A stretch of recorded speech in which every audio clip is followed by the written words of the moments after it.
Some people pitch a fit when I start asking who wrote those marvelous plays. They tell me to shut my trap, that they don't want to flap, nothing to unwrap about no authorship mystery. Truly, though, a merchant in grain who wrote knavery, as with Richard III, though Henry V is possibly worse. And in comedy, how about Dogberry and the Dromios and Juliet's nurse? Shakespeare is infinite, Shakespeare's illiterate. Something here doesn't fit the Stratford story. Someone illuminate me. As for tragedy, there's Mark Antony. Lear and Hamlet are absolute gold. Puck is magical, but most tragical is the rubbish we have been told. Something just won't cohere, Stratford's a myth, I fear. Who is this Earl de Vere that I've heard of? Someone illuminate me. In those plays, I want illumination. Welcome, friends and fiends, to this episode of Shakespeare Illuminated, the series. This time we're going to turn our attentions to Macbeth. What the heck happened there? Oh, right. Okay.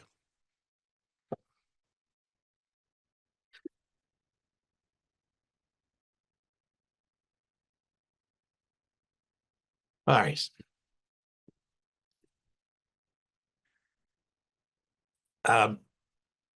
The title character in Shakespeare's blood-drenched tragedy, the Scottish play, intrigued by witches' prophecies and energetically urged on by his ambitious wife, Lady the Scottish play, begins his descent with regicide, a 16th century topical issue that Edward de Vere, 17th Earl of Oxford, seems to have struggled with. The guy's guilt morphs into paranoia and leads him on to friendicide, familyicide, and a fatal battle with a guy who has an axe to grind. Before our last decapitation, we can luxuriate in hallucinations, ghosts, sleepwalking, and some weird women giving us the recipe for evil soup. Let's meet those wacky sisters now, shall we? When shall we three meet again? In thunder, lightning, or in rain? When the hurly-burly's done, when the battle's lost and won. That will be ere the set of sun. Where place? Upon the heath. There to meet with Macbeth. I come, Greymalkin. Paddock calls. Anon. Fair is foul, and foul is fair. Hover through the fog and filthy air. All right. The witches start out with the word when. And if you remember, Hamlet starts with who. Hamlet's first thematic word, who, has all to do with identity. In this play, when ends up being thematic in interesting ways, that time is a theme, but also even kind of a special effect that Shakespeare is able to play with. So we'll find more about that. They are sisters or women who have aligned themselves with dark forces, and there's endless debate about to what power they actually have or influence they actually have, or if without them, what would happen with Macbeth, and so on. I find it annoying a bit that what's happening? We're cursed. That the first utterance that they have is the same thing that all business meetings start with. When are we going to meet again? All right.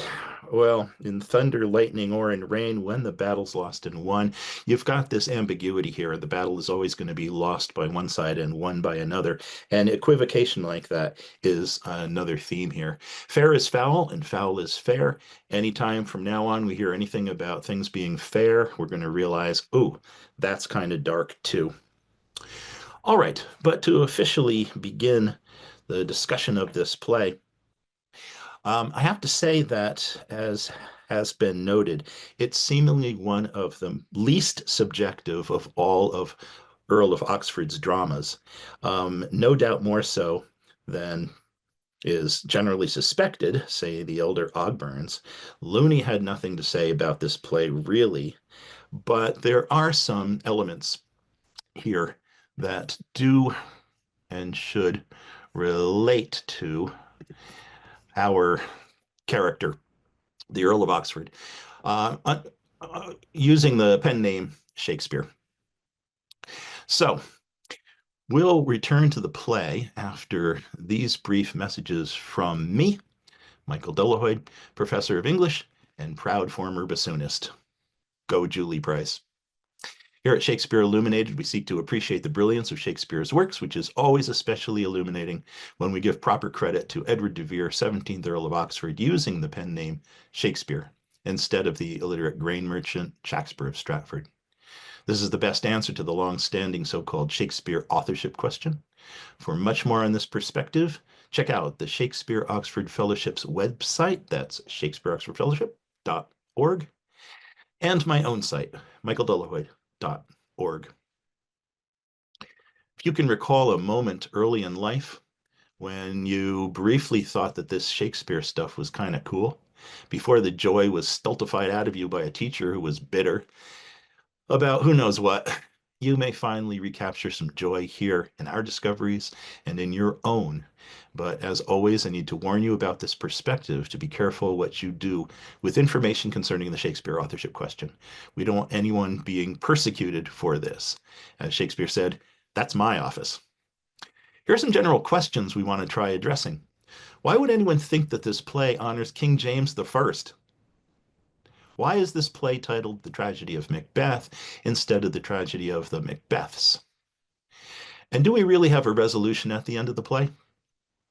If you have any questions, hit that Q&A button you should be seeing below, and I'll try to keep an eye on those, but especially stick around for a Q&A session following the show itself. And meanwhile, you can enter comments on chat, and I'll try to keep an eye on those too.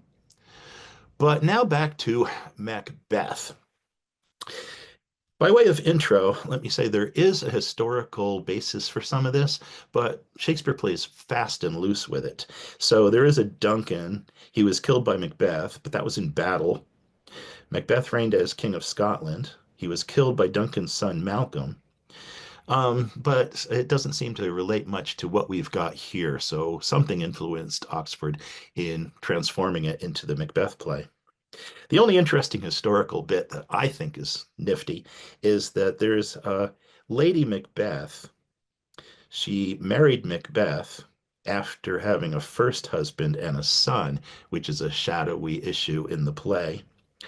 And her name, Gruach. So that's Lady Macbeth. We'll say more about the King James connections or disconnects or craziness, but I will say that there is a scholar, Farina, who says that the view that it was written as a compliment to King James deserves a closer look. It works better as an insult, like attempting to flatter an Italian American by writing The Sopranos. A little bit dated, but yeah, I agree. You can look at introductions to standard Orthodox commentaries on this play and find out a lot about later matters like the Guy Fawkes plot and equivocation and trials and witchcraft and all kinds of other stuff. But really, it comes down to more relevant material if you're not sticking to the crazy timeline that the Stratfordians give us. And that is, if this is an earlier play by the Earl of Oxford, then especially Eva Turner Clarke and Ruth Lloyd Miller have found parallels to political matters in France. And that is particularly in the 1580s, the assassination of Henry, Duke of Guise, by Henry III of France, and the latter's mother, Catherine de' Medici, who is a piece of work, was in the chateau there on a stormy night. And she also was said to have visions of the future kings of France. So you can match up that. But I find way more compelling the actual Scottish connections to all of this. And so those are the ones that we'll weave through today. Um, the Earl of Oxford did have some Scottish experience. In 1570-71, seems like he was on a military expedition joining up there. And it's reported that when he came home from that, he was suffered from some nightmares, as maybe you would if you saw some ugly stuff going on. So aside from, gunpowder plots and all the rest, um, I guess the only other intro question is, I always wondered, why is this such a popular play to include in the curricula for secondary school? Uh, what's the relevance to a 15-year-old? Don't listen to your murderous wife? Don't kill kings? Well, yeah, maybe. Maybe the idea here is the assistant vice principal wants you not to rebel against authority. And so let's shove this down the kid's throat, and it's probably good for them too. But again, more interesting than that is a lot of the language that's innovative in this play. You've got this un prefix all the way through, unseamed, unfix, unsex, untimely. It's like negation all the way through. And the words blood and night show up quite a bit too. And then finally, the play has this reputation of being cursed, and I hope not for at least another hour. So let's go. We saw the witches in scene 2, which is said to be like a smear of blood across the first page of the play. A bloody soldier comes in, a bloody man who reports to King Duncan that Macbeth has done wonders on the battlefield. He unseamed a guy from the nave to the chops and fixed his head upon the battlements. So it's savage, and we start with evisceration and decapitation, but it's considered noble and in the service of the king, too. But how typical is it for men in roles that give them heroism on the battlefield to then come into the domestic sphere and act like either cads or worse, like criminals? Some other characters come in, one named Ross and another noble, and Ross calls Macbeth, playing him up, Bellana's bridegroom, which is aligning him with the goddess of war. And that actually, unintentionally, I guess, prefigures his connection to Lady Macbeth. And Richard Whalen, who is actually a good commentator on this, and in fact wrote an Oxfordian edition of the play. If you get this, make sure you get the second edition, because that's the one that impresses me. He says he makes a lot of this Ross character who's a fiend, the kind of courtier, scheming, and all that the Earl of Oxford would have been very familiar with. And Ross says that this dead Thane of Cawdor was, or actually the Thane of Cawdor was a traitor and gets Duncan to kill him off. And Macbeth later, when he hears about the Thane of Cawdor being a goner and him inheriting that title, he's surprised. So on the battlefield, he didn't detect any traitorous activity. And so Richard Whalen says this Ross is scheming and plotting and doing all that courtier material. All right. So in Act 1, Scene 3, we are back on the heath with the witches. One of them replies to another about questions, what have you been up to? And saying, there's this woman and she wouldn't give me some nuts to chew. And so I harassed her husband on the high seas or something. And it's just completely weird. But what's more interesting is what happens when we've got Macbeth and his lieutenant Banquo arriving on the scene with the witches here. So foul and fair a day I have not seen. What are these, so withered and so wild in their attire, that look not like the inhabitants of the earth, and yet are on't? Live you? Or are you aught that man may question? You seem to understand me by each at once her choppy finger laying upon her skinny lips. You should be women, and yet your beards forbid me to interpret that you are so. Speak, if you can, what are you? Oh, hail, Macbeth! Hail to thee, Thane of Glamis! All hail Macbeth. Hail to thee, Thane of Cawdor. All hail Macbeth, that shalt be king hereafter. Good sir, why do you start, and seem to fear things that do sound so fair? My noble partner you greet with present grace and great prediction of noble having and of royal hope. Speak then to me, who neither beg nor fear your favors nor your hate.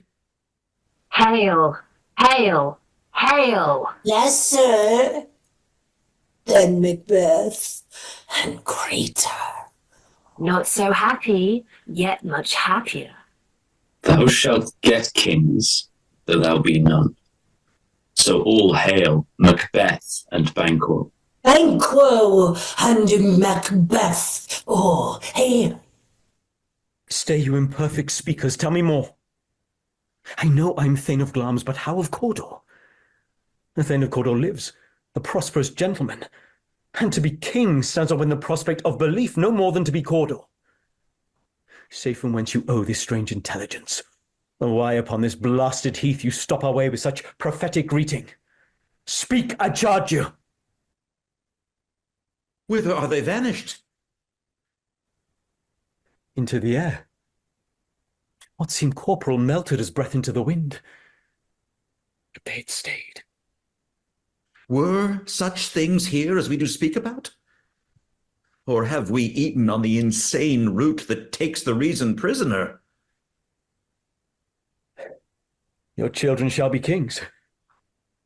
You shall be king.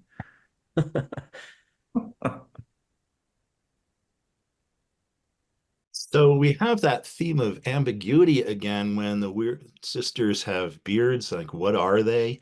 And everything is ambiguous about them. So they work by insinuation, of course, but they either put the idea into Macbeth's head or they trigger something that's already maybe been there suppressed.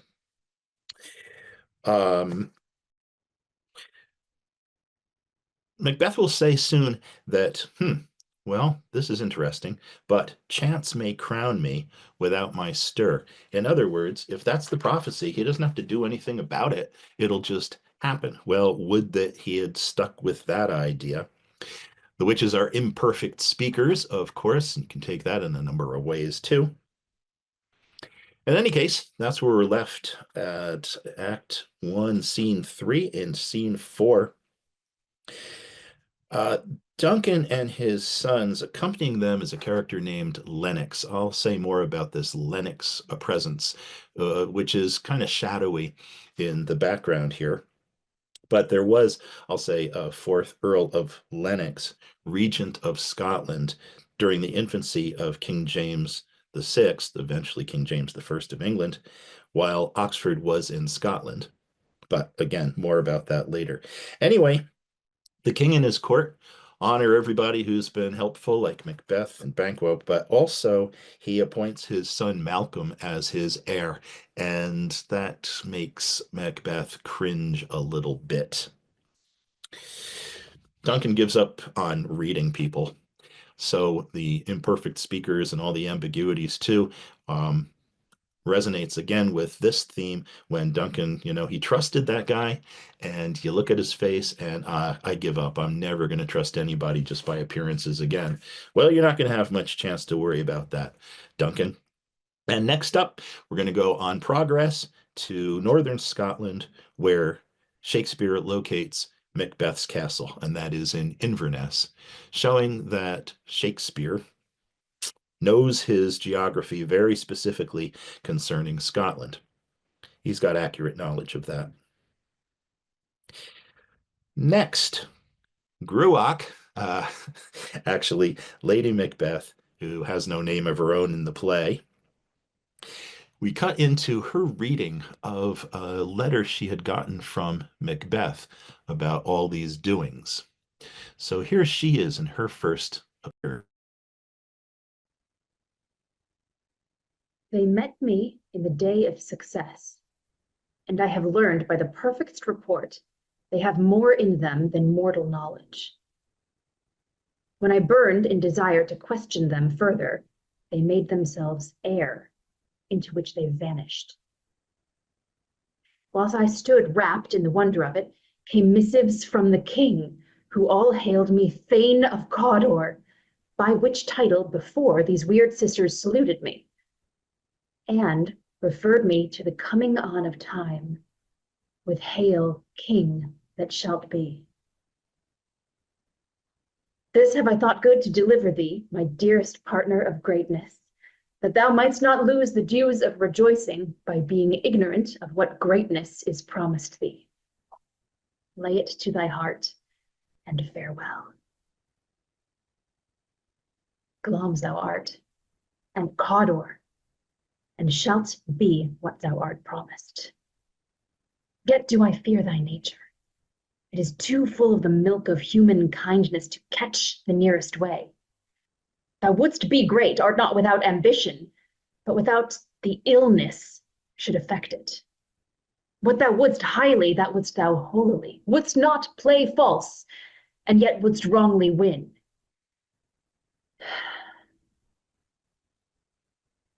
Hie thee hither, that I may pour my spirits in thine ear, and chastise with the valor of my tongue all that impedes thee from the golden round, which fate and metaphysical aid doth seem to have thee crowned withal.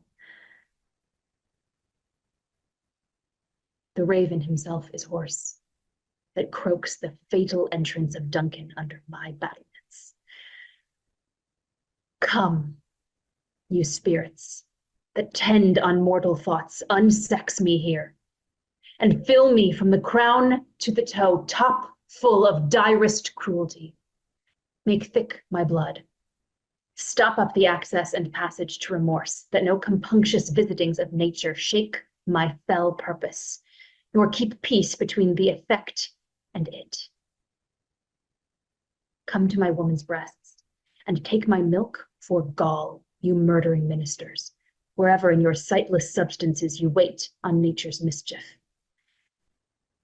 Come, thick night, and pall thee in the dunnest smoke of hell, that my keen knife see not the wound it makes, nor heaven peep through the blanket of the dark to cry, hold, hold.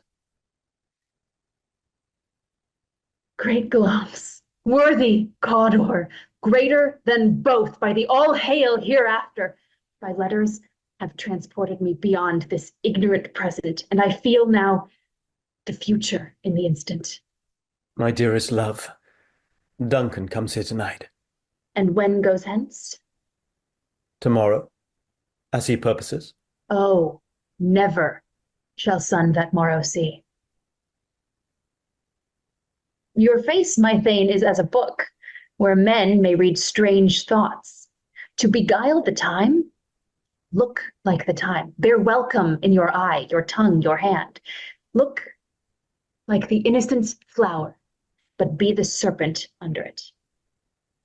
He that's coming must be provided for, and you shall put this night's great business into my dispatch, which shall to all our nights and days to come give solely sovereign sway and masterdom.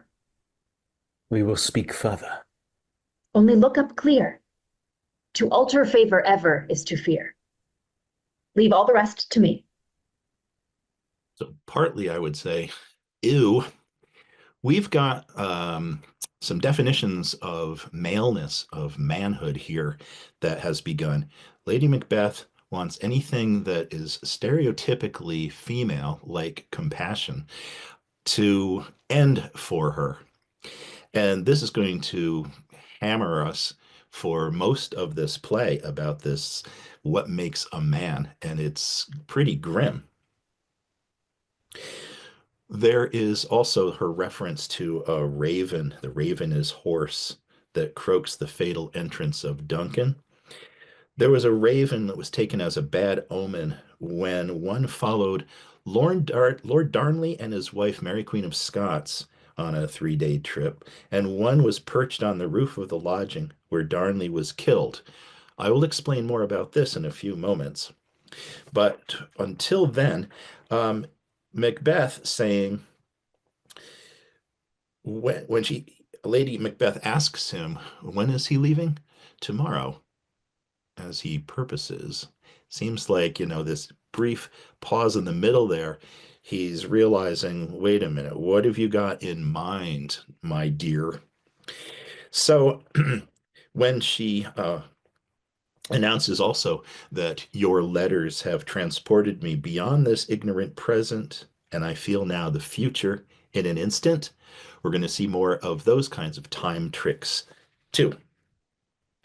All right, scene 6 of Act 1. We are told that there are torches in the stage directions, and that means evening indoor performances instead of open air afternoon performances, which again suggests that we're on the Oxfordian track here rather than the orthodox.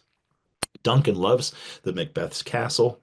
The weather's not so good, but there's a lot of mention of the word love in the open, generous sense in that scene. Lady Macbeth doesn't use it when she's welcoming Duncan either. And she says to Duncan, your servants ever have theirs themselves, and what is theirs in compt, to make their audit at your highness's pleasure, still to return your own. Okay, what on earth does that mean? I don't know, but it's interesting that the end words that are enjambed are ever, evir, or the anagram vir, and compt, count. So maybe we're just trying to have our signature thrown in. In scene 7 of Act 1, we cut right into Macbeth ruminating, and pay attention to the verbs that he's using here. If it were done when 'tis done, and 'twere well it were done quickly.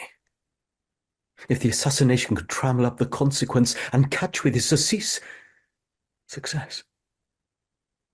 That but this blow might be the be-all and the end-all here. But here upon this bank and shoal of time we jump the life to come. But in these cases we still have judgment here, though we but teach bloody instruction, which, being taught, return to plague the inventor. This even-handed justice commends the ingredients of our poisoned chalice to our own lips. He's here in double trust. First, as I am his kinsman and his subject, strong both against the deed. Then, as his host, who should against his murderer shut the door, not bear the knife myself.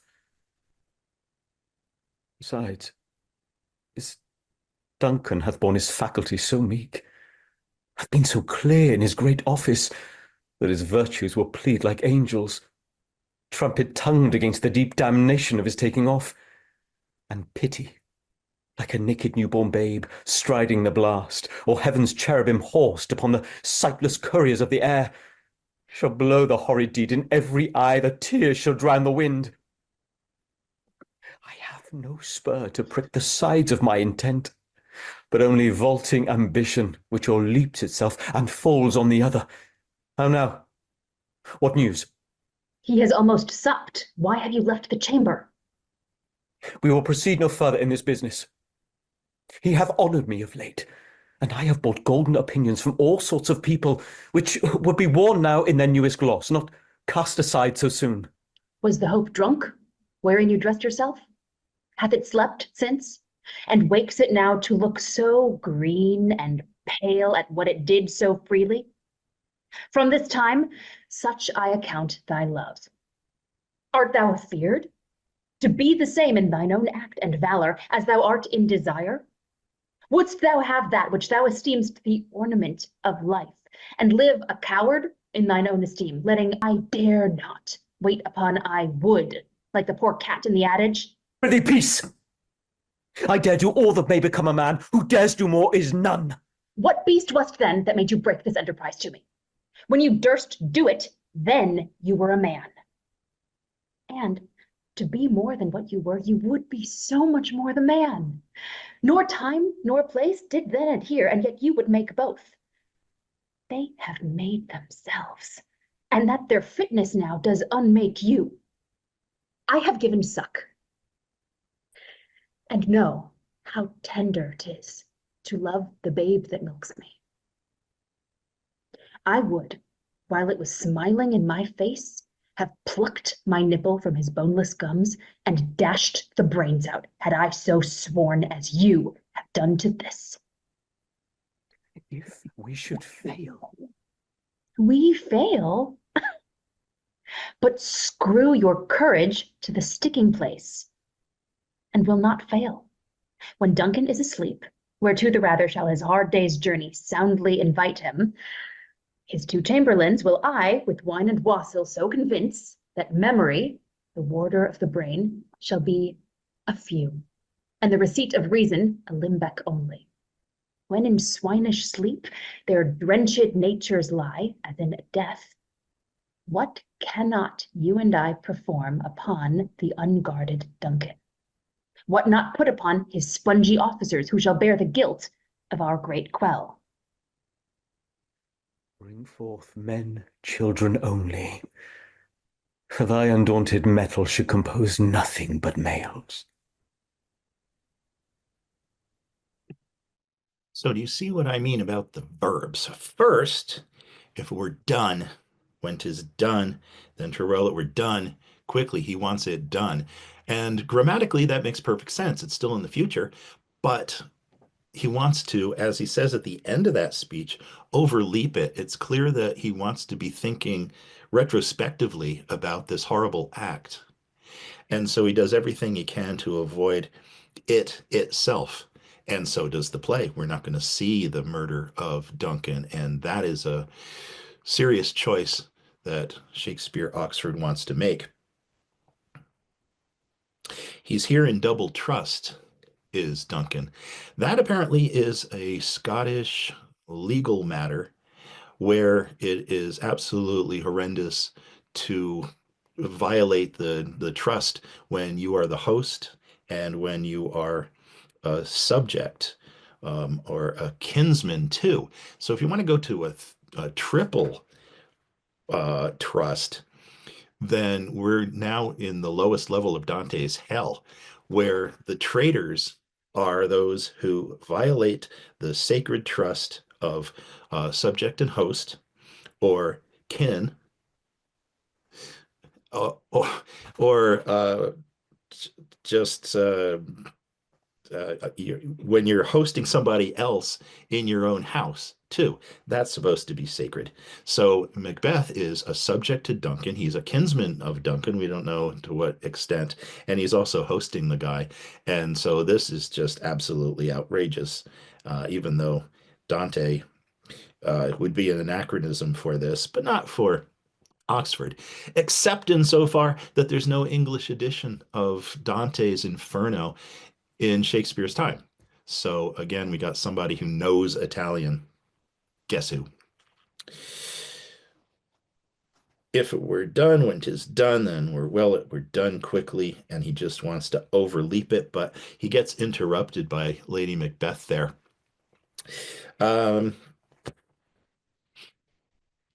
We don't end up seeing the murder of Duncan because this is not a Roman, unlike the Greeks, and you don't get to see the actual drama of Oedipus because it's more psychological. So too, This is not like a Roman version where they would show all the bloody stuff they possibly could, or an American version where they'd show all the bloody stuff they possibly could. But what's more horrifying is that psychological matter where you do not know what it looked like when the stab wounds went in, or how many of them there were, and so forth. So we get to overleap, like Macbeth does, the actual murder, but the consequences, that's what's more important. So Macbeth comes down with his bloody hands, and he's kind of screwed up because even though right now he's hypersensitized to noises, it seems suddenly he's wondering who's in that chamber, or did you hear an owl squeak or something? That he is also just absolutely horrified by what he has done. And he has this expansive, almost poetic appreciation for it too, that Lady Macbeth does not betray. So she'll end up saying, you know, a little water washes this away. But he's talking about, no, the whole ocean would not wash away these bloody hands. It would incarnadine the entire ocean, turn red the entire ocean. So some would say that this is why, at least right now, this is the tragedy of Macbeth. He's got a expansive sort of imagination like Hamlet and that poetic appreciation. And Lady Macbeth is just, you know, dismissive of the misery. Well, the overall effect is that in Act One, we had a lot happen, but it doesn't quite match up with what we have seen. So, for example, Lady Macbeth there, in addition to insulting his manhood constantly, says, you know what, when you promised, then you were a man. Now, when did this ever take place? And is it possible that it could have ever taken place in the time frame that we've seen? Time is going so fast that we don't have the luxury of even thinking logically about what's happening and what are the consequences and what's about to be. So time is just foreshortened and rapid. And I end up wondering, okay, when did he say this? It wasn't in the letter. When did they have this scene where he was absolutely adamant about killing Duncan? Or is she manipulating him and saying, hey, remember when you promised that we were going to get new living room furniture? You do pay attention when we talk and you listen to me, right? Well, like, so what happened there? Is she just conning him about this? We don't know. So we are kind of lost in time like Macbeth is.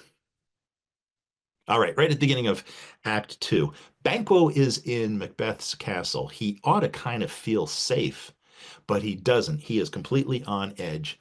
And here he encounters Macbeth at night. Who's there?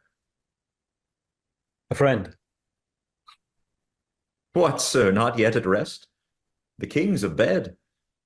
He hath been in unusual pleasure and sent forth great largesse to your offices. I dreamt last night of the three weird sisters. To you, they have showed some truth. I think not of them. Yet, when we could entreat now to serve, we would spend it in some words upon that business, if you would grant the time. At your kind's pleasure. If you shall cleave to my consent when 'tis, it shall make honour for you. So I lose none in seeking to augment it, but still keep my bosom franchised and allegiance clear. I shall be counselled. Good repose the while. Thanks, sir. The like to you.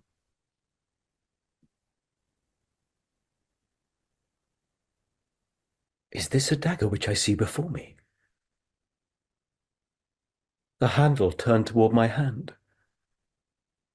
Come, let me clutch thee. I have thee not, and yet I see thee still. Art thou not fatal vision, sensible to feeling as to sight? Or art thou but a dagger of the mind, a false creation, proceeding from the heat oppressed brain? I see thee yet, in form as palpable as this which I now draw. How marshals me the way that I was going, and such an instrument I was to use. Mine eyes have made the fools of the other senses, or else worth all the rest. I see thee still, and on thy blade and dudgeon gouts of blood, which was not so before. There's no such thing. It is the bloody business which informs thus to mine eyes. Now o'er the one-half world nature seems dead, and wicked dreams abuse the curtained sleep. Witchcraft celebrates pale Hecate's offerings, and withered murder alarum by his sentinel, the wolf, whose howls his watch. Thus with his stealthy pace, with Tarquin's ravishing strides, towards his design moves like a ghost. Thou sure and firm said earth, hear not my steps, which way they walk, or fear thy very stones prate of my whereabout, and take the present horror from the time which now suits with it. Whilst I threat he lives, words to the heat of deeds too cold breath gives. I go, and it is done. The bell invites me. Hear it not, Duncan, for it is a knell that summons thee to heaven or to hell. The fact that the minute that Banquo says, yeah, I'm on board as long as there's no sacrifice to my honor, Macbeth says, okay, good night, we're done. So that dancing around each other is the beginning of this conspiracy of silence where nobody really wants to speak out and be clear about what they think they know. So the paranoia increases. As for the dagger speech, there again, he's saying, thou marshalest to me the way that I was going. And again, grammatically, it means the future. But of course, it's seeming like pushing it into the past. Now, if we can get this map I want to show you, there might be some more on this play.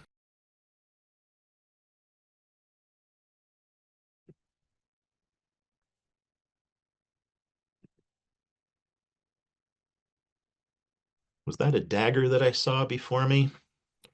What you see there is a spy map sent to Lord Burleigh, Oxford's father-in-law,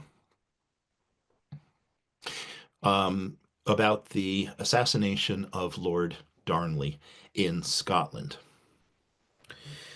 This is way more relevant than gunpowder plots and the rest. But Lord Darnley was the consort of Mary, Queen of Scots. And it seems like there's suspicion she might have been complicit with his assassination. So someone wrote a map up and put a dagger to point towards where the bodies of Darnley and a servant or two were found. There was an attempted blowing up of him, and it seems like he escaped and ended up strangled in the garden there. So who would have had access to a spy map except if you were in the house of Lord Burleigh, as our Earl of Oxford certainly was. So that assassination site and the grounds, that's sent to him and includes that floating dagger that you see before you, maybe. All right, now that we're on the trail of the Mary Queen of Scots story, we can piece together some of the other incidents here. In the previous scene with Banquo, he reports, weirdly, that Duncan has sent a diamond as a gift to his hostess, Lady Macbeth. And it turns out that Mary Queen of Scots sent a diamond to Queen Elizabeth as her hostess. Well, eventually imprison her, sort of.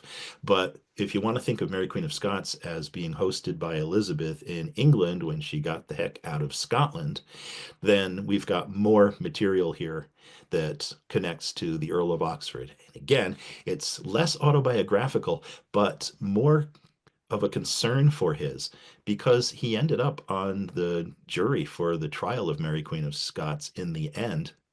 And you know what happened to her? Well, hold on, because we have more Macbeth material here. Lady Macbeth decides that she is dismayed by Macbeth's handling of the murder, and it's a sorry sight. And he brought the knives that were supposed to implicate the servants of Duncan, and she's the one to go back because he doesn't want to. Anyway, it's turned into an absolute nightmare. And of interest too is I think that Macbeth now has this sensitized hearing, at the very least, maybe more, now that he has done this deed. And the stage direction in the play is knocking within. And of course, everybody goes blam, blam, blam, blam when they're doing the play, as if, they're having a sledgehammer at the gate. But what if you didn't hear it as the audience? What if knocking within and then Macbeth's reaction to it was, what is that? Who's knocking? And you're wondering, what? Well, you didn't see the dagger, probably. Some film versions, want to show you the things that are hallucinations on the part of Macbeth. But what if you didn't hear the knocking and it's knocking within? Eventually it'll get louder and louder, and you can say, oh boy, he is really now sensitized aurally. But knocking within ought to be the telltale heart phenomenon too. Lady Macbeth returns with blood on her hands. A little water clears us of this deed, versus his multitudinous seas and Carnadine notion. But there is this knocking eventually, and Macbeth ends that scene saying, to know my deed, 'twere best not know myself. Not knowing yourself? Bad news in Shakespeare, always. Now we get this weird porter scene. There was a detailed description of a performance of the play in 1611, and it does not include the porter scene. So the oddity with Macbeth is, why is it so short? Is this a butchered version of what originally was the intention? And we had to add in some witches and some porters and extra stuff just to make it, at least a reasonable length. Maybe. It's the only comic scene, I would say, inappropriately so, in the play at this particular point. But it plays on this harrowing of hell notion, banging at the gates of hell. And the porter is witty in a way.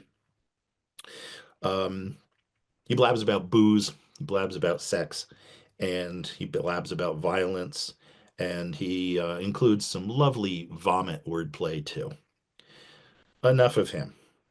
Macduff and Lennox, again, need to see the king, and Macbeth leads the way. And we talk a little bit while somebody discovers Duncan about last night's omens, that there were chimneys blown down, and there were screams and owls, and there were earthquakes. And later on, we'll find out horses went all cannibal on each other. And Macbeth's lovely understatement is, 'twas a rough night. Well, Macduff comes out screaming bloody murder, and the bodily violation of Duncan is given in architectural terms.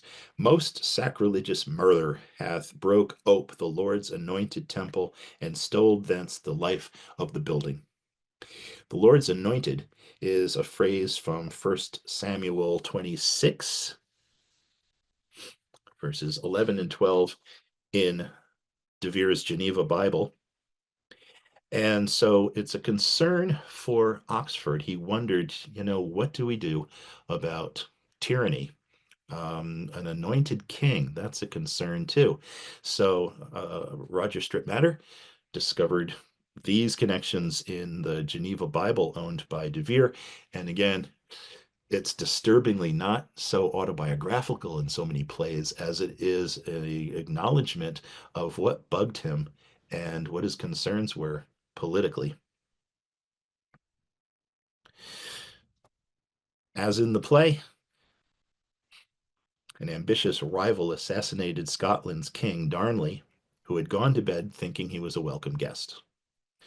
Just as the play includes a knocking at the porter's gate, investigative reports of Darnley's murder twice mention a knocking at the gate, while Bothwell, this is the intended lover and of Mary Queen of Scots, was said to have cried treason when informed of Darnley's murder. So there are the Scottish connections, again, politically. Here's a bunch of reactions to when especially Lady Macbeth comes in and the announcement of the murder. What's the business that such a hideous trumpet calls to parley the sleepers of the house? Speak, speak! Oh, gentle lady, 'tis not for you to hear what I can speak. The repetition in a woman's ear would murder as it fell. Oh, Banquo, Banquo, our royal master is murdered. No! Alas! What, in our house? Too cruel anywhere. Had I but died an hour before this chance, I had lived a blessed time. But from this instant there's nothing serious in mortality. All is but toys. Renown and grace is dead. The wine of life is drawn, and the mere lees is left this vault to brag of. Yet I do repent me of my fury that I did kill them. Wherefore did you so? Who can be wise, amazed, temperate and furious, loyal and neutral in a moment? No man. The expedition of my violent love outran the pause of reason. Here lay Duncan, his silver skin laced with his golden blood, and his gashed stabs like a breach in nature for ruin's wasteful entrance. There the murderers, steeped in the colours of their trade, their daggers unmannily breached with gore. Who could refrain that had a heart to love, and in that heart courage to make love's known? Help me hence, ho! Look to the lady. Apparently Lady Macbeth just fainted by all the overwrought emotions here, or she's fainting, that is, faking it. Why would she? Macbeth, shut up. Oh my God. A little bit too eloquent and poetic about this death, with nice imagery about sacred metals and all the rest. And so a lot of us, it's ambiguous like so much in this play, but a lot of us think, yeah, okay, she's drawing attention away from his nonsense, trying to shut him up. And she gets congratulated on her histrionic resourcefulness. Well, Macbeth calls for everybody to put on a manly readiness, and I guess that means armor, and there's that sexist nonsense again. But the aftermath of all of this is everybody gets a little bit nervous, quite rightly, and the sons of Duncan decide, let's get the heck out of here and go to London. Macduff is not going to the coronation, and he tells Ross this. And if you are with Richard Whalen insisting that Ross is a demon, then he's now vulnerable too, and will prove so. All right, Lady Lennox. In Act 3, the first scene, we get an anachronistic Lady Lennox among the stage directions as entering with the others. But the problem is that when we get the lines assigned to L.A., like lady, they all seem appropriate to Lady Macbeth. And that's fine, but then why do we even bother with this anachronistic Lennox? We know that Lord Burleigh had a list of guests at a dinner where the Earl and Countess of Oxford were there, and so too Lady Lennox. Lady Lennox owned the book, not printed until the mid-19th century, called Book of Chronicles of Scotland by William Stewart. And this is the key source that Shakespeare favors over Hollingshead. So the connection there and the friendship there seems to give some logic to the fact that we've got this otherwise extraneous characters mentioned. Well, Banquo himself now is ruminating about the state of things, and he says about Macbeth, apostrophizes, "Thou hast it now all, and I fear thou playedst most foully for it." And this was not written in 2024. But he recognizes that the prophecies are coming true gradually. And Macbeth, planning for a banquet, tells everybody, go your own ways, let everybody be master of his time, the time theme, till 7 at night. In other words, the perfect Agatha Christie setup for a murder where everybody has an alibi, nobody's together, and there will be a murder. So Macbeth is freaking out about how he's not going to have heirs to the throne. I don't get it, but he's annoyed that the witches said that Banquo will. So he's decided Banquo is an enemy and wants to call in some murderers who, he says, they're the problem. Their why is where your life is a misery. It's all because of Banquo. I don't know how that's supposed to work. And he insults them. He calls them, sub men, a trick he got from Lady Macbeth, no doubt. And he says, yeah, well, dogs, there could be lots of realms of dogs like mongrels and curs and demi-wolves. Demi-wolves are a crossbreed specific to Scotland itself. But, they are debased enough to think, yeah, you're absolutely right, and we are in your service, your majesty. Lady Macbeth is worried that Macbeth is spending too much time brooding alone, and he indicates that, no, we're not done. But she's going to think he's sort of grown a pair, because now he's not even going to tell her what his schemes are until they're done, and then she's going to be so impressed.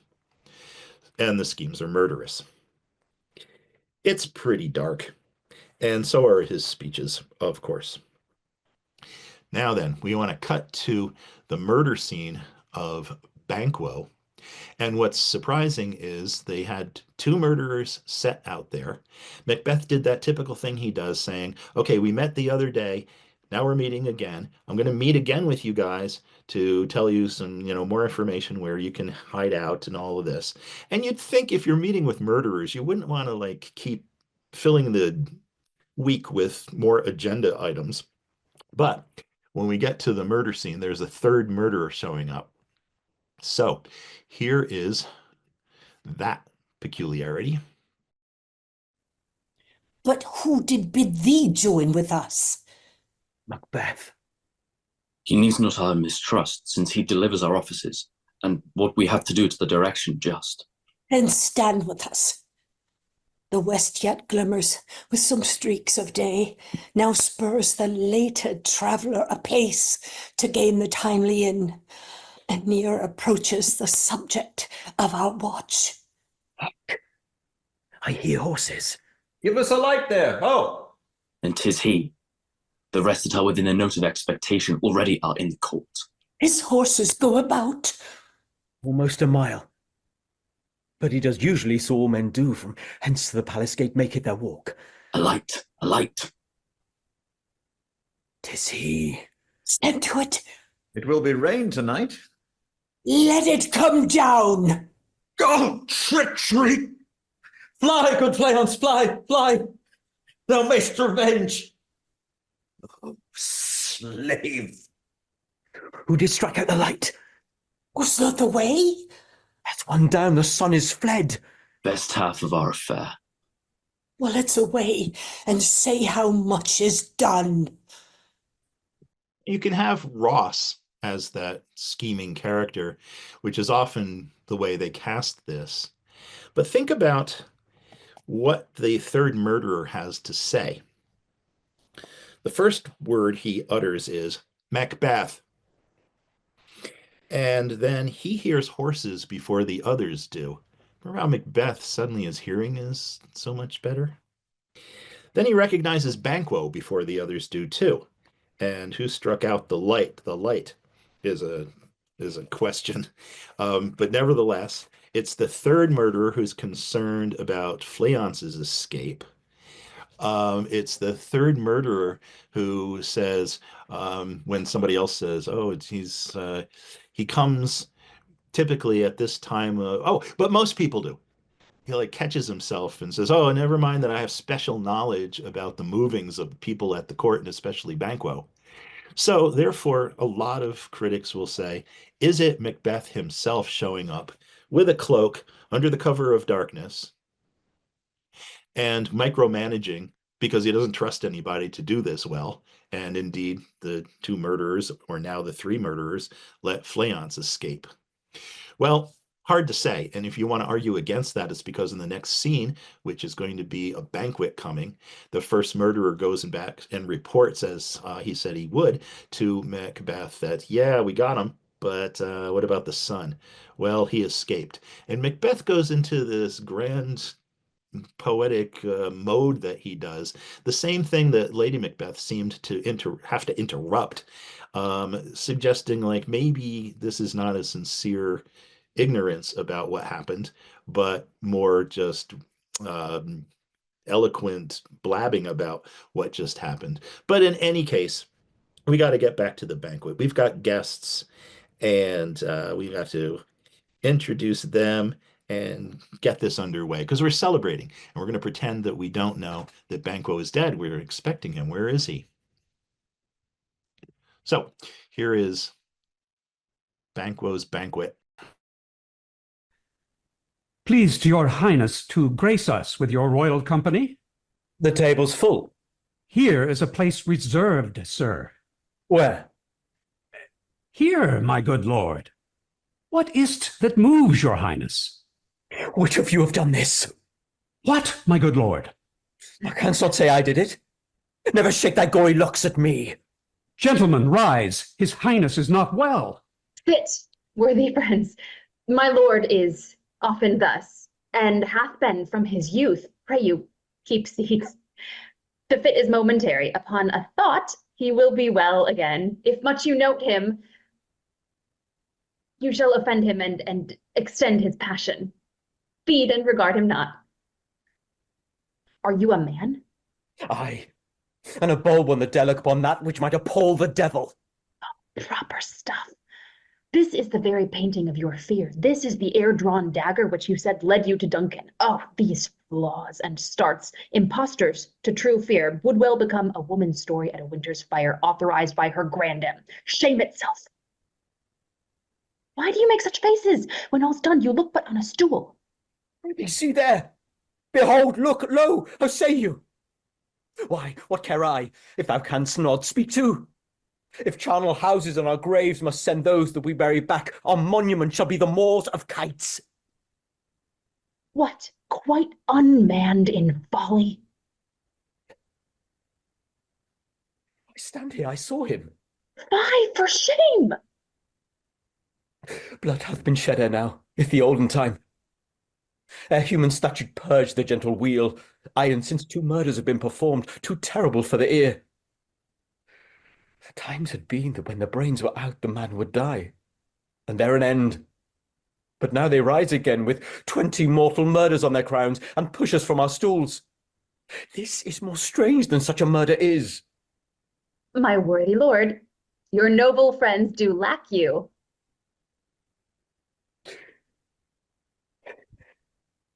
I do forget. I do not muse at me, my most worthy friends. I have a strange infirmity, which is nothing to those that know me. Come, love and health to all. Then I'll sit down. Give me some wine, fill full. I drink to the general joy of the whole table, and to our dear friend Banquo, whom we miss, would he were here. To all and him we thirst, and all to all. Our duties and the pledge. Avaunt and quit my sight! Let the earth hide thee. Thy bones are marrowless, thy blood is cold. Thou hast no speculation in those eyes which thou dost glare with. Think of this, good peers, but as a thing of custom, 'tis no other. Only it spoils the pleasure of the time. What man dare, I dare.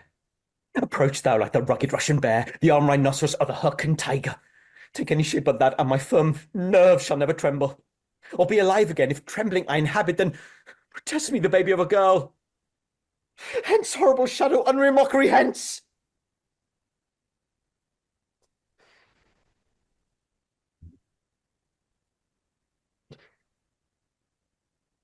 Why, so being gone, I am a man again. Pray you, sit still. You have displaced the mirth, broke the good meeting with most admired disorder. Can such things be and overcome us like a summer's cloud without our special wonder? You make me strange even to the disposition that I owe. When now I think you can behold such sights and keep the natural ruby of your cheeks, when mine is blanched with fear. What sights, my lord? I pray you, speak not. He grows worse and worse. Question enrages him. At once, good night. Stand not upon the order of your going, but go at once. Good night, and better health attend his majesty. A kind good night to all. Will have blood, they say. Blood will have blood. Stones have been known to move and trees to speak. Augurs and understood relations have, by maggots, pies, and choughs and rooks, brought forth the secrets of man's blood. What is the night? Almost at odds with morning, which is which. How sayest thou that Macduff denies his person at our great bidding? Did you send to him, sir? I hear it by the way, but I will send. There's not one of them, but in this house I'd keep a servant's feed. I will tomorrow, and betimes I will to the weird sisters. More shall they speak.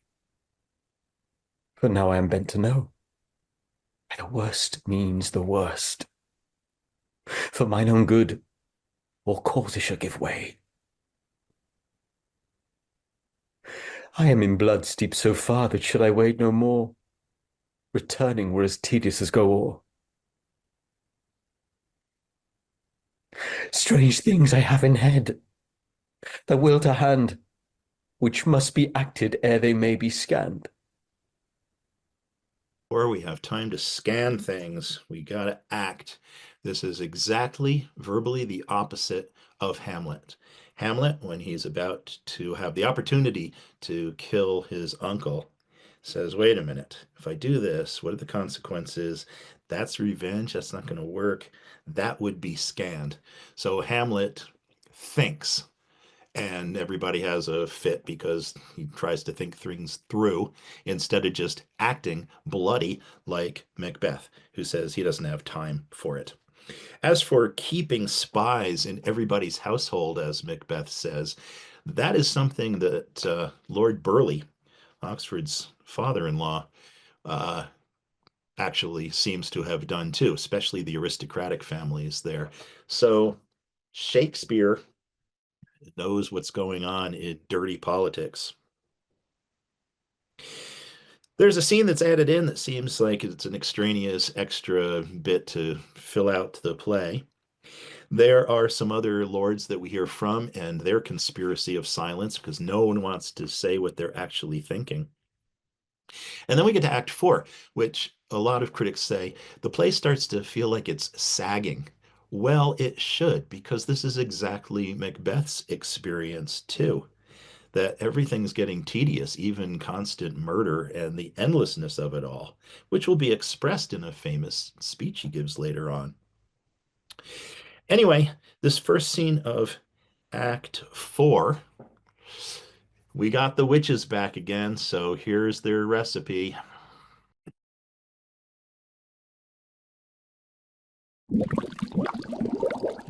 Round about the cauldron go, in the poison entrails throw. Toad that under cold stone days and nights has 31 sweltered venom sleeping got. Boil thou first in the charmed pot. Double, double, toil and trouble, fire burn and cauldron bubble. Fill it of a finny snake, In the cauldron boil and bake, eye of newt and toe of frog, wool of bat and tongue of dog, adder's fork and blind worm's sting, lizard's leg and howlet's wing, for a charm of powerful trouble, like a hell broth boil and bubble. Double, double, toil and trouble, fire burn in cauldron bubble. Scale of dragon, tooth of wolf, witch's mummy, moor and gulf, of the ravine and salt sea shark, root of hemlock digged in the dark, liver of blaspheming Jew, gall of goat and slips of yew, silvered in the moon's eclipse, nose of Turk and Tartar's lips, finger of birth's strangled babe, ditch delivered by a drab, make the gruel thick and slab, add thereto a tiger's children, for the ingredients of our cauldron. Double, double toil and trouble, fire burn and cauldron bubble, cool it with a baboon's blood, then the charm is firm and good. By the pricking of my thumbs, something wicked this way comes. Well, some say that there's a kind of a black humor in all of this, and in that spirit, let me say that it is disturbing to me, and I don't like waste. So what do they do with the rest of the blaspheming Jew? I hope they have some kind of refrigeration in the caves there. And like, you just take the finger of the new strangled babe. Like, I hope there are other recipes and charms that you can do with the rest of these pieces of things. So, anyway, I don't know what's especially cooling about baboon's blood either, but Macbeth comes in, that's the something wicked this way comes, and demands that they show him some more stuff. So he gets three apparitions. One is an armed head who says, "Beware Macduff." Second is a bloody child, a recurring image in the play, like with Lady Macbeth dashing the brains out of someone if she had sworn like Macbeth did to murder. And he calls Macbeth three times. It starts to seem in the play like even Macbeth is horrified, worried, tired of hearing his own name and wants that schizoid separation from the real self. But anyway, the promise is that none of woman born shall harm Macbeth. Seems to contradict the first message, but no worries. Third apparition is Macbeth shall never vanquished be until great Burnham Wood to high Dunsinane Hill come against him. So it seems pretty safe, because how can a forest move around? The fact that the child crowned is the deliverer of that last one may hint at Oxford's supposedly treasonous Book of Babies. Arundel in the libels against Oxford referred to this, and the speculation is that perhaps it had some predictions about who would be Elizabeth's successor, and that would have been absolutely treasonous and therefore used against Oxford when we're trying to come up with libels against him. But of course, that's a bit speculative too. Then Macbeth asks about Banquo's descendants, because he's still worried about that. And the witches say, well, it's pointless to ask about this. But he's given a vision somehow of the sequences of all of these successors to Banquo, who will be king, unlike anything that Macbeth can drum up in terms of a successor himself. So he asks, will the line stretch out to the crack of doom, which is something I say every afternoon when I'm in Costco.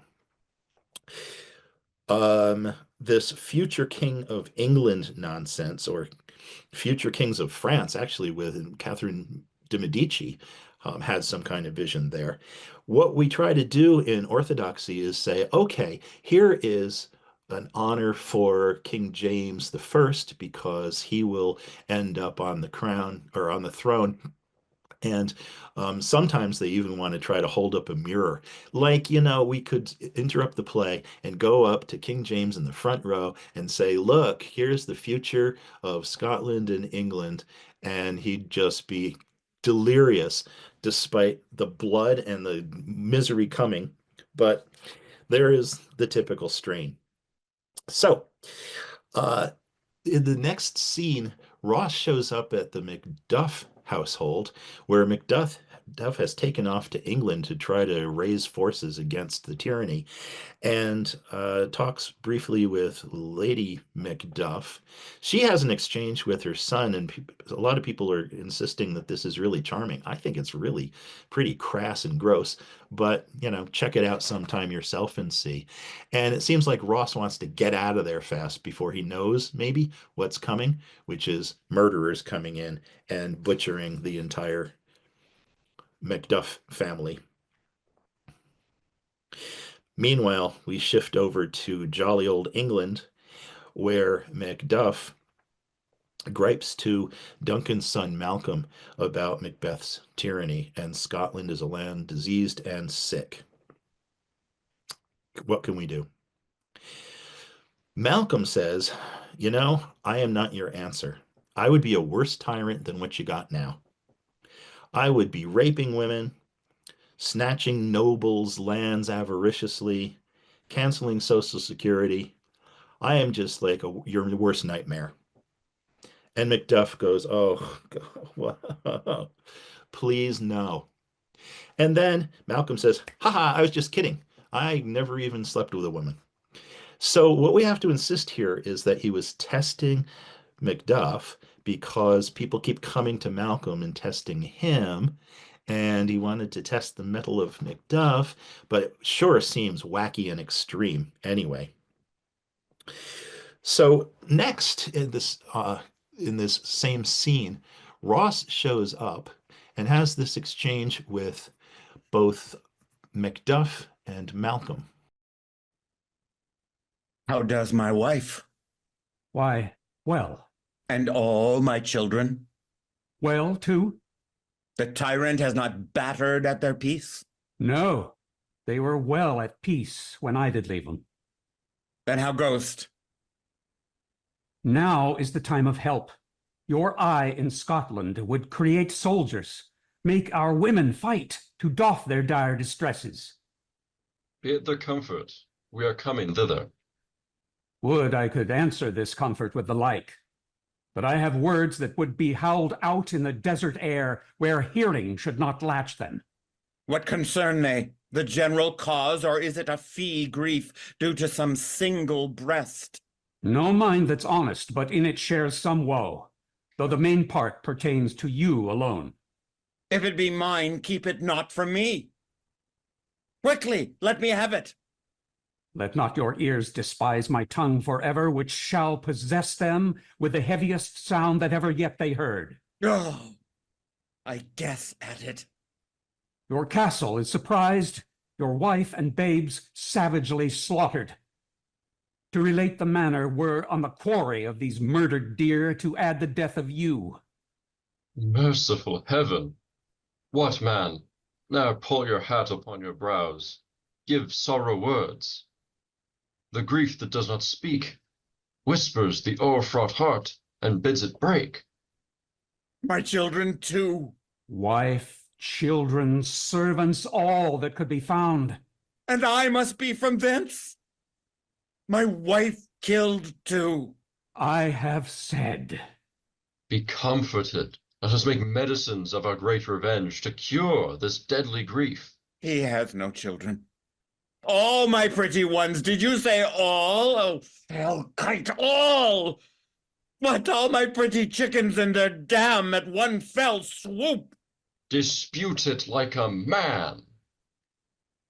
I shall do so. But I must also feel it as a man. There, we finally get a resolution to that sick, extreme manhood definition initiated by Lady Macbeth and adopted by Macbeth and pervasive elsewhere too. I have to feel it like a man as well. The line, he has no children, is primarily a reference to the fact that you cannot get revenge against Macbeth because he will never understand what it's like to have his family butchered. But I wonder too if since Shakespeare's usually doing more than one thing at the same time, that it's a response to Malcolm saying, well, buck up and let's go and turn your grief into revenge. And that would justify the same response. How can you say something like that right in this very moment? You have no children. You don't know what this is like. Well, anyway, we are getting our armies together to go against Macbeth. And in Act 5, we've got a doctor who has been called in by a waiting gentlewoman to witness Lady Macbeth and her somnambulistic obsessive compulsive disorders here. Here is the famous scene of Lady Macbeth and the last we'll get of her. Here's a spot. Out, damn it, spot out, I say. 1, 2. Why then 'tis time to do it. Hell is murky. Fie, my lord, fie. What? A soldier and a feared? What need we fear? Who knows it? When none can call our power to account. Who would have thought the old man to have had so much blood in him? The Thane of Fife had a wife. Where is she now? Will these hands ne'er be clean? No more of that, my lord, no more of that. You mar all with this starting. There's the smell of the blood still. All the perfumes of Arabia will not sweeten this little hand. Oh, oh, oh. Wash your hands. Put on your nightgown. Look not so pale, I tell you yet again. Banquo's dead. He cannot come out on's grave. To bed, to bed. There's knocking at the gate. Come, come, come, come, come. Come here yet. What's done cannot be undone. To bed, to bed, to bed.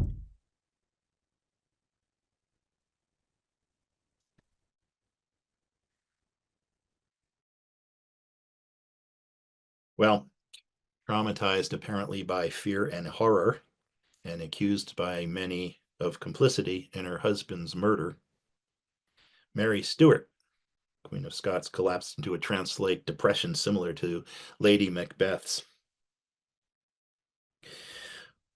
Well, military forces are aligning against Macbeth, and Macbeth tries to comfort himself by repeating mantra-like the reassurances that he thinks the witches gave to him, not appreciating the ambiguities there.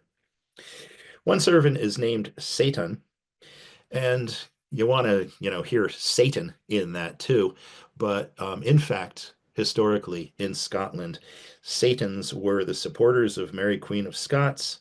They were royal armor bearers, and one of them helped Mary Queen of Scots escape to England. So there's historical reason for that suggestive name.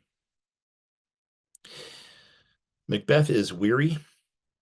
In one of the most brilliant scenes in all of Shakespeare for me, he calls in the doctor. The doctor says, Lady Macbeth, I cannot cure her. I can't do anything about that.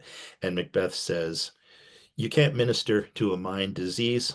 You can't raise out troubles of the brain. Then throw physic to the dog. It's useless. I'll have none of it. And this is more insightful than we even are existing in today, where we think personality, moods can all be drugged in different ways because the medical paradigm kicks over into the psychological paradigm. Well, everybody's on antidepressants and with good reason, but there's damn good reason to be depressed in the first place. It's not just chemicals. But Shakespeare seems to appreciate that. There's nothing to do about Lady Macbeth from a physician. So Shakespeare's calling for psychiatry as a distinct discipline from physical medicine. With a certain amount of environmental insensitivity, the opposing army chops down a bunch of trees, that forest that's going to be on the move, and camouflage themselves to sneak up on Macbeth. Macbeth figures, you know, he hears some screams of women, and then has this to say about his own state of being. I have almost forgot the taste of fears. The time has been my senses would have cooled to hear a night shriek, and my fell of hair would at a dismal treaty rouse and stir as life were end. I have supped full with horrors. Diurnus familiar to my slaughterous thoughts cannot once start me. Wherefore was that cry? The queen, my lord, is dead. She should have died hereafter. There would have been a time for such a word.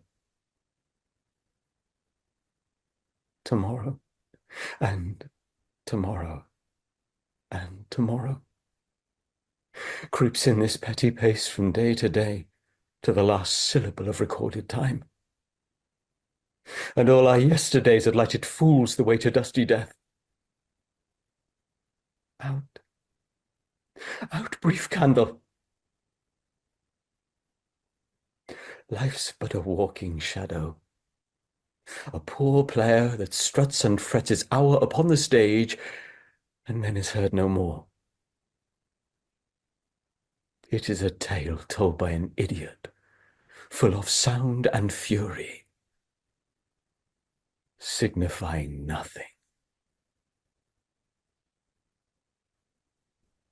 A lot of people affected by the Frontline documentary on the authorship question in the late 1980s remember Charlton Ogburn getting choked up by that and saying, here's a playwright who knew this utter despair firsthand. If this play was written in 1589, as some Oxfordians insist, then it would have been just a few months after Oxford's wife, Anne, had died.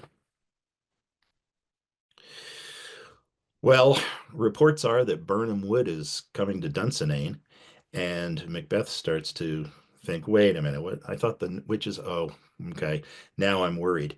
But he wavers between thinking he's invincible and yet wanting to call for his armor all the time. Blow, wind, come rack, at least we'll die with harness on our back. And the word rack is a favorite of Oxford's too. It usually means like shipwreck in the several plays, Comedy of Errors and The Tempest and Twelfth Night. But it's also a word used to reference the death of Queen Elizabeth in a letter that he wrote to Robert Cecil. In any case, it's just kind of a little favorite fingerprint from our Earl.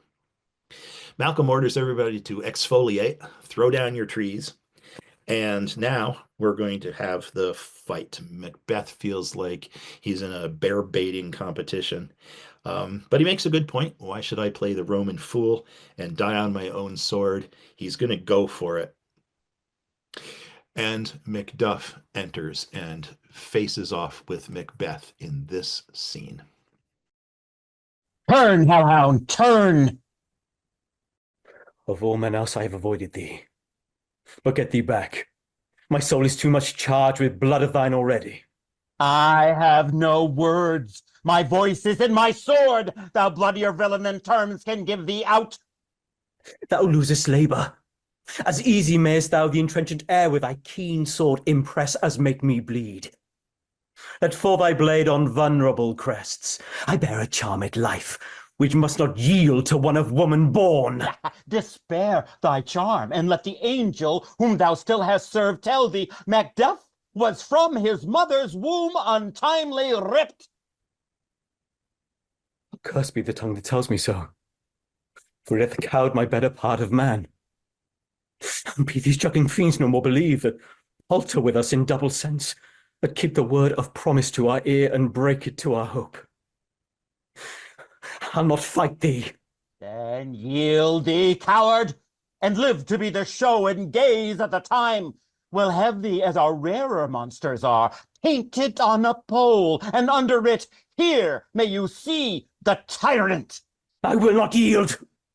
To kiss the ground before young Malcolm's feet and be baited with the rabble's curse. Though Burnham would be come to Dunsinane, and thou oppose being of no woman born, yet I will try the last. Before my body I throw my warlike shield.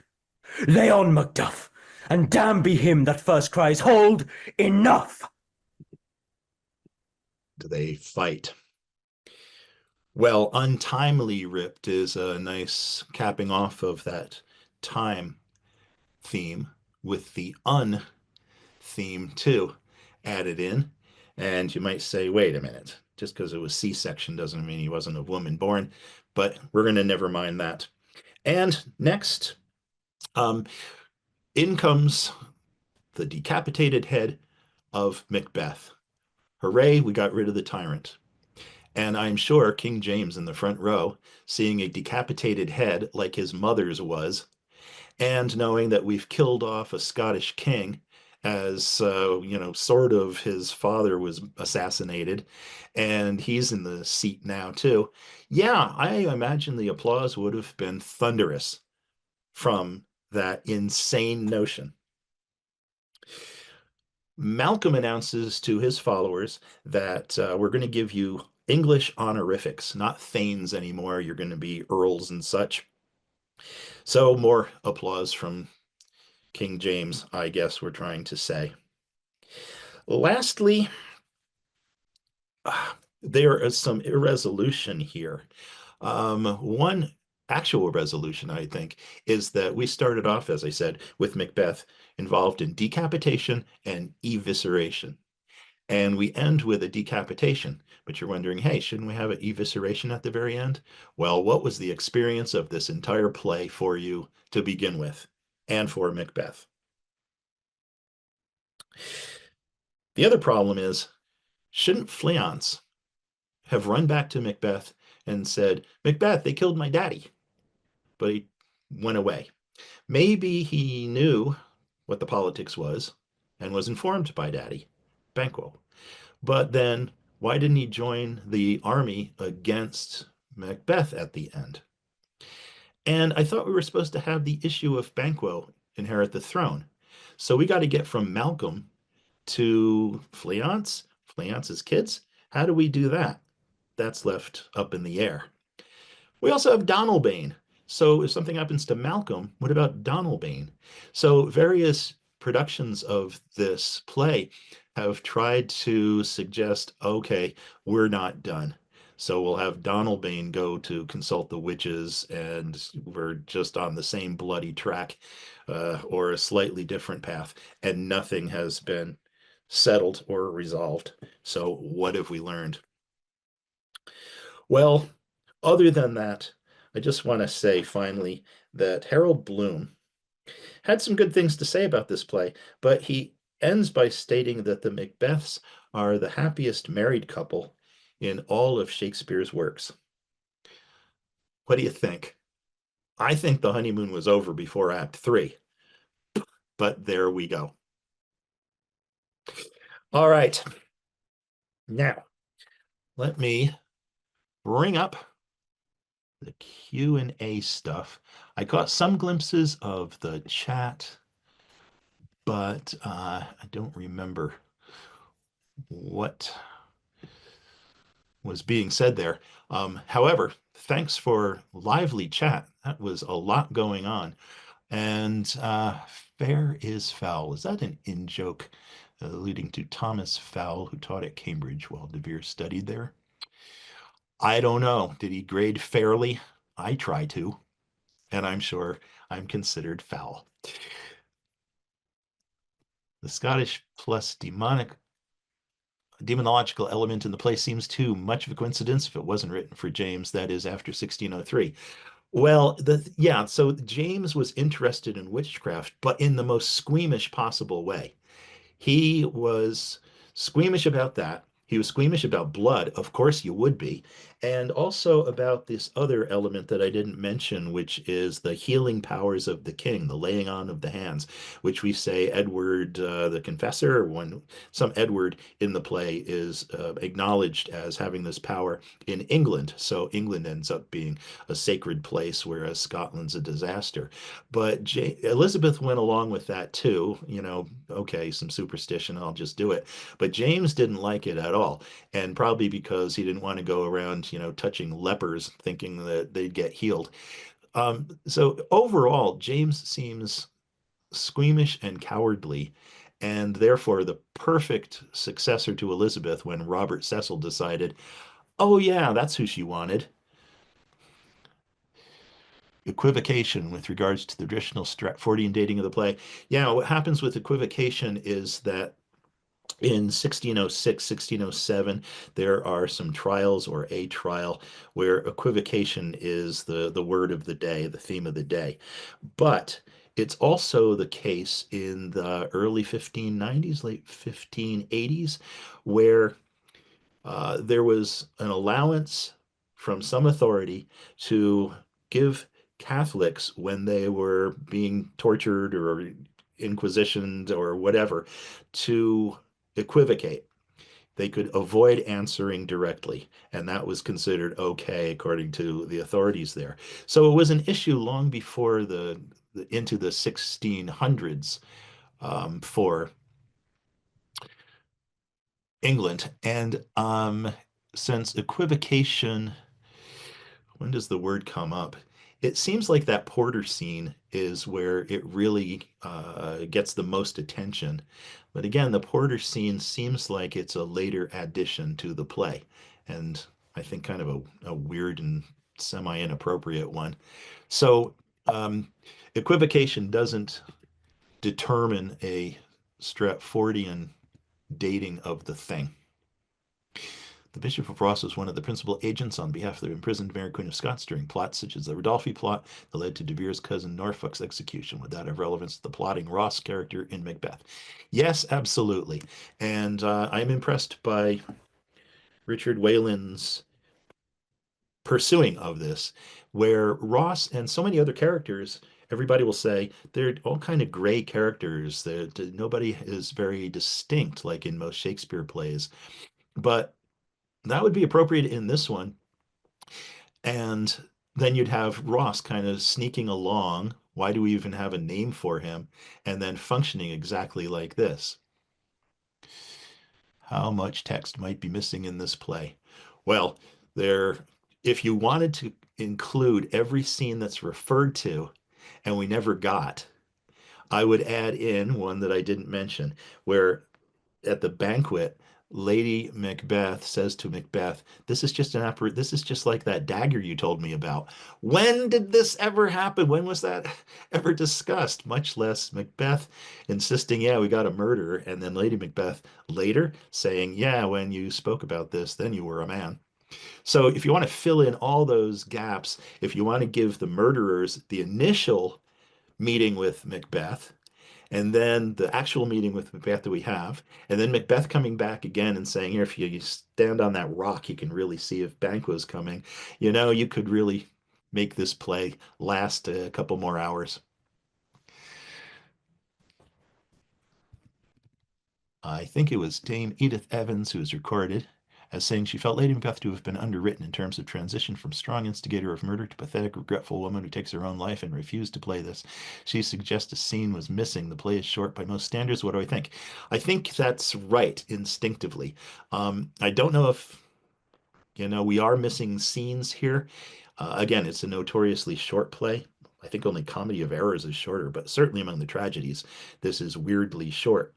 But it also is effectively short with all those missing scenes. So like the experience of Macbeth that we're in, we have no time to scan. We have no time to think. We seem like we're missing something. We just have to act. And we're just hydroplaning along disturbingly with all those gaps.